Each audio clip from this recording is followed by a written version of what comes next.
Welcome to முத்து சின்ன channel. குக்கரில் வந்து ரெண்டு ஸ்பூன் எண்ணெய் ஊற்றி காய வச்சுருக்கேங்க. எண்ணெய் காஞ்சதுக்கப்புறம் கடுகு உளுத்தம் பருப்பு 1 ஸ்பூன் போட்டிருக்கேன். கடலைப்பருப்பு 1 ஸ்பூன் போடுறேங்க. கடுகு உளுத்தம் பருப்பு வெடிச்சதுக்கப்புறம் கடலைப்பருப்பு போட்டுக்கலாம். இப்படி தான் நான் போடுவேன். கடலைப்பருப்பு லைட்டாக கடுகு பொடிஞ்சதுக்கப்புறம் கடலைப்பருப்பு போடுவேன். கொஞ்சம் ஜீரகம் போட்டிருக்கேன்.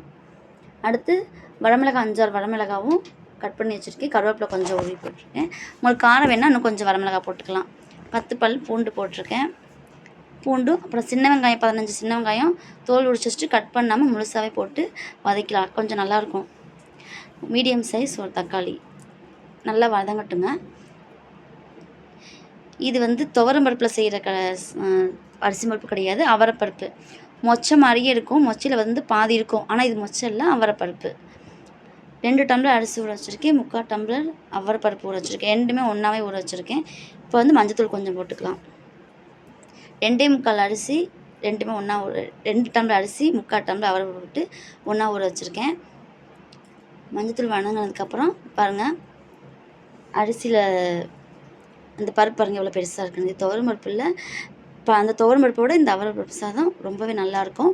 இது வந்து இங்கே எங்கள் ஊரில் இது ரொம்ப ஃபேமஸ்ஸு. அந்தியூர் ஈரோட்லி ஃபேமஸ் தாங்க அவரை பருப்பு சாதம். 2.25 அரிசி 2.25 டம்ளருக்கு 5 டம்ளர் தண்ணி ஊற்றுறேன். வணங்கினதுக்கப்புறம் ஒரு வதக்கலாம். உங்களுக்கு எக்ஸ்ட்ரா குறைவாக வேணுன்னா 4 டம்ளர் தண்ணி சேர்த்து ஊற்றிக்கோங்க. எனக்கு வந்து ரொம்ப பளபளன்னு இல்லாமல் ரொம்ப குறைவாகவும் இல்லாமல் இருக்கிறதுக்கு இதுவே அரை மணி நேரம் ஊற வச்சுருக்கேன். இந்த பருப்பும் நல்லா வெந்துடும் அதுலேயே, அரை மணி நேரம் ஊற வச்சுருக்கனால. இப்போ 2.25 பருப்புக்கும் அரிசிக்கும் சேர்ந்து 2.25, அதுக்கு 5 டம்ளர் தண்ணி ஊற்றிக்கிறேங்க. ஊற்றி ஒரு கழுவி விட்டுக்கலாம். இது என்னோடய ஃபஸ்ட்டு வீடியோ. ஏதாவது சொதப்பி பேசியிருந்தேன்னா அட்ஜஸ்ட் பண்ணிக்கோங்க. ஃபஸ்ட்டு கழுவி விட்டுருக்கேன்.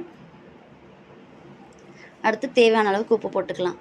இப்போ எனக்கு வந்து இந்த 2.25 அரிசிக்கு 5 டம்ளர் தண்ணி ஊற்றிருக்கேன்னா தேவையான அளவுக்கு உப்பு போட்டிருக்கேன். உங்களுக்கு கார உப்பு செக் பண்ணிட்டு நீங்கள் பத்தினா மறுபடியும் போட்டுக்கோங்க.